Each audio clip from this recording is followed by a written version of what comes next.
Hello and thank you. I hope everyone's doing well, elevated connectors. I'm just speaking and wanting to dive deeper into the needs and wants. I understand and can completely appreciate where everybody is at in this process. Being able to experience, being able to really feel what your needs and wants are is a heavy, it's not heavy, but it can be a challenge, and it's meant to be a challenge. It's part of the reason why we are in the life that we are in is to be asking these questions that are meant to challenge us and challenge us. So as we go forward, I hmm, I just want to be able to clarify needs and wants. Needs versus wants, and what the difference is can be so unique and so specific to the individual. So as you continue to expand and grow and lean into wherever your life story and your life cycle is going to take you, the needs and wants should be a foundational touchstone that you kind of constantly go back to. Now, to clarify a little bit, needs are going to fundamentally stay the same. However, a big realization that I've had, not only from my own experience, but also for the many people that I have coached and helped and started to kind of really bring in this connection to their inner knowing, is a realization that we don't know what our needs are. And if we do know what our needs are, some of them can be very construed or misaligned, or even integrated, or what's that word, where it's almost like you're not they're not your needs, they're the needs of everybody around you. And these are very fundamental, but they're also very common um protocol slash protective mechanisms that we can infiltrate within our subconscious if we're not, how may I say? So if we're not able to express our own needs, and when I say that, I say it with intention, not able to or not willing to, because it can feel scary and it can feel like, well, if I express my needs, what happens if those needs aren't being met? How will that make me feel? Those are very valid, very important, very valuable realizations to come across or to come face to face with. I'm going to challenge that concept, because a huge part of what can then occur is the individual, the beautiful, unique spirit that you are, then looks outside of themselves, and you will live your life trying to satisfy everybody else's needs around you, trying to first of all impose what you think their needs are, and that can actually be a disservice for the people around you, not on purpose, but it can be. And then on top of that, the needs that you are now kind of shunning or pushing away because of a fear of either getting those needs met. A lot of people have fear of actually getting what they're asking for. And then on top of that, when you start to work on your own needs, it starts to bring things up, okay? And that is healthy, that is to be expected. And if you can lean into that understanding, that can make this process hopefully more fun, and hopefully with a little bit more grace, a little bit more ease. Now, just quickly turning back around now, if you have found that you are a person that looks outside of yourself and tries to satisfy everybody else's needs, that's a defense mechanism that can occur from many different times within a lifetime, but most often it's kind of developed at the younger years, and it's developed with the concept of our subconscious keeping us safe. If we are people pleasing, is another it's another component. It's not quite the same, but it's another component. If you are constantly being of value, of service, and you're helping others to achieve their needs, then you are useful. Then you can kind of almost gain acceptance and gain positive energetic feedback, or positive energy in general, that will not necessarily fill your cup, but it feels good enough. And I am going to lean into that feeling and be a little bit vulnerable here. This is an intimate place for myself, recognizing that that was a very common pattern for myself as well. So if you find that those pieces land for you as well, I highly encourage you to sit in that feeling for a little while. It might feel uncomfortable, it might feel a little bit sticky, and everyone's experience is different. However, emotions of resentment, emotions of um, feeling used, emotions of, like there can be some pretty sticky emotions that bubble and trickle to the surface. Understand that those lessons in your life that kind of got you to that point are valuable. They are a crucial, beautiful part of who you are, and the amazing ability to be able to tap into others' needs and wants, and to be able to really have a burning desire to um, want to manifest those desires and needs for others.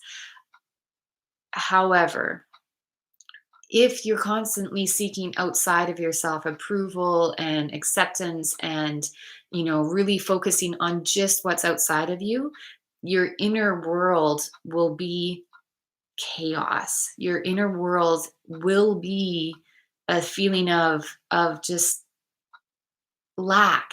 Like there'll be no fulfillment. There'll be a really hard place. You can feel it, and again, you'll kind of feed off of it from others, but for you to authentically feel it and to know it inside, that's something that we need to cultivate. That's something that we need to bring forward. Okay, and I'm speaking from a place of both knowing and understanding, and so much love and compassion, if that is a space that feels where you might be at or might have been in the past, or maybe struggling with currently. Feel it. Anytime that you come into an emotion or come into a space that is like, ooh, I don't understand the question, like what are your needs and what are your wants, can feel fairly maybe specific, but also broad, which is interesting how some of those questions are like that. However, as soon as you start to like think about it or look into it in your mind's eye, your mind starts to have all these stories, and a lot of stuff can bubble to the surface. I am asking, I am pleading to a certain part of your little not your little, but your kind of ego mind. Please allow this beautiful, unique person to feel what their needs and their wants are. We're requesting that you take a little sidestep out of the logic and allow the feels to come forward, because there could be, and there very well may be, some feels in the needs and wants category that it is time that they come to the surface, and they are going to be respected. They are going to be given lessons and valuable teachings that will truly allow those needs and wants to have some small forward progression steps, action steps. Okay, so that those needs and wants aren't just being expressed and kind of creating vulnerability and then being left to the wayside.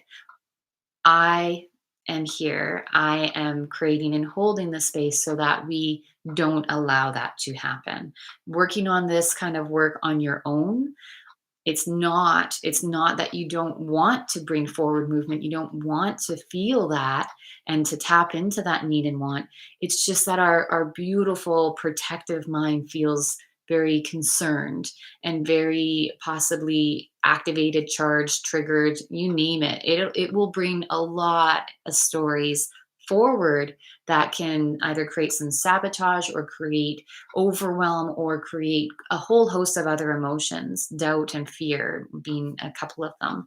So, the reason a big part of my teaching is this foundational component is truly to give you the opportunity to not only express your needs and wants in a space that feels safe, and to a person that is here just to allow it to be spoken. There is power, there will be forward movement and action just by being able to speak it.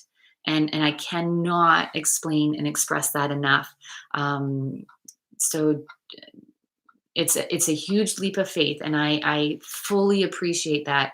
However, also, it is probably one of the most valuable, one of the most kind of those initial first steps that's just going to be that doorbuster of an experience that starts to ripple out, and it's not one that you kind of doorbuster and then it's gone. It's one of those ones that just keeps on bringing those aha moments forward to you, and it's your exploratory journey of that. So as much as you put into it, as much as you begin to lean into those concepts, those ideas, those needs and wants, and then being able to have a safe space that you can feel and digest it and process it, and then also have some action steps following it.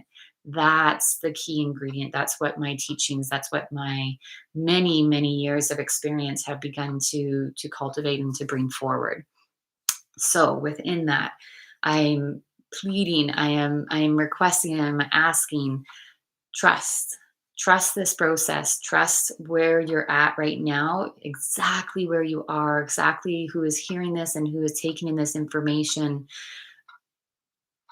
You need to begin to just feel a little trust, and I that's a big ask, and I feel that, I understand that, and yet I'm still asking, and I'm still requesting, please allow this first of many, but this first step into the aha, into that frequency of feeling uncomfortable, and just trust that the process isn't going to stop there. We're going to keep on working. We're going to keep on having valuable lessons, valuable tools, and there will be a process that will leave you feeling very held, very supported, and it starts with this first step. Okay. Thank you. That's all for right now. Little plea, speaking to that inner mind space that is putting up a lot of objections and a lot of feels, or a lot of maybe even lack of feels, not wanting to feel. And I'm just encouraging you, if you can even just lean in. Okay, lean in just a little bit. It's not as scary as at first may seem. And the more you start to lean in, the more you realize that there's quite an expansive amount of inner knowing and knowledge and creativity and energy that is being, it's not shunned, but it's definitely being repressed. Okay. So thank you for trusting. Thank you for being here.